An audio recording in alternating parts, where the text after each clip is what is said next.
નમસ્તે મિત્રો, વેધર અપડેટમાં સૌનું સ્વાગત છે. આપણે વાત કરીશું આગામી હવામાન વિશે.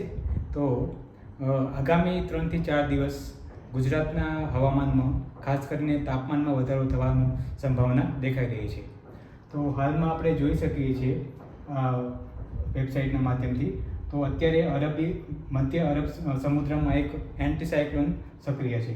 તેના કારણે તેના અમુક પવનો જે છે ગુજરાત તરફ આવે છે. તેના કારણે અત્યારે જે તાપમાન જે હતું એ વધારે વધ્યું નહોતું, પણ ધીમે ધીમે આ જે એન્ટી સાયક્લોન છે ધીમે ધીમે ઉત્તર તરફ જશે અથવા તો પશ્ચિમ તરફ જવાની સંભાવના છે. તેના કારણે જે પવનો જે છે હવે જે ગુજરાત તરફ ઉત્તર ખાસ કરીને આરબ દેશોમાંથી ફૂંકાશે. તેના કારણે જે તાપમાનમાં જે છે લગભગ 2 થી 3 ડિગ્રીનો વધારો થવાની સંભાવના દેખાઈ રહી છે. તો હાલના તાપમાનમાં આપણે વાત કરીએ તો તમે જોઈ શકો છો કે છેલ્લા 24 કલાકનું તાપમાનની વાત કરીએ તો અમદાવાદમાં છેલ્લા 24 કલાક તાપમાન જે છે 41.5 ડિગ્રી સેન્ટીગ્રેડ, અમરેલીનું જે તાપમાન જે છે 42.5 ડિગ્રી સેન્ટીગ્રેડ, રાજકોટમાં 42.7 ડિગ્રી સેન્ટીગ્રેડ જેટલું તાપમાન.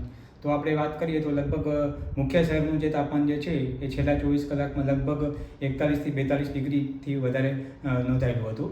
તો આગામી 3 દિવસમાં પણ હજી તાપમાન જે છે એ ધીમે ધીમે વધવાની સંભાવના દેખાઈ રહી છે. તો તમે જોઈ શકો છો કે અત્યારે જે પવનો જે છે એ ગુજરાત ઉપર જે છે એ હવે ધીમે ધીમે અરબ સાગરના ઉપરથી એટલે કે આરબ કન્ટ્રીમાંથી ફૂંકાવાની સંભાવના છે.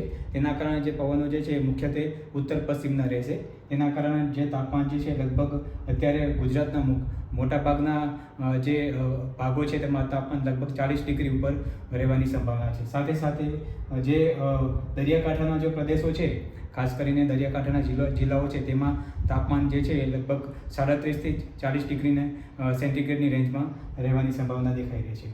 તો આપણે આગામી તાપમાનમાં વધારાને ધ્યાનમાં રાખીને આપણે ખેડૂતો માટે એ સલાહ આપી શકીએ છીએ કે અત્યારે જે તાપમાનમાં વધારો થવાની સંભાવના દેખાઈ રહી છે તો તેમાં અત્યારે ઊભા જે ઉનાળુ પાકો હોય કે બાગાયતી પાકો હોય તેમાં આપણે પિયતનું નિયમન કરી અને ખાસ કરીને આપણે પિયત જે છે એ સવારના સમય અથવા તો સાંજના સમય આપવું, જેથી કરીને જે તાપમાન વધવાને કારણે જે બાષ્પીભવનનો દર જે છે એ વધી શકે છે. તો તેના માટે આપણે પિયતનું વ્યવસ્થાપન કરવું જોઈએ. આભાર.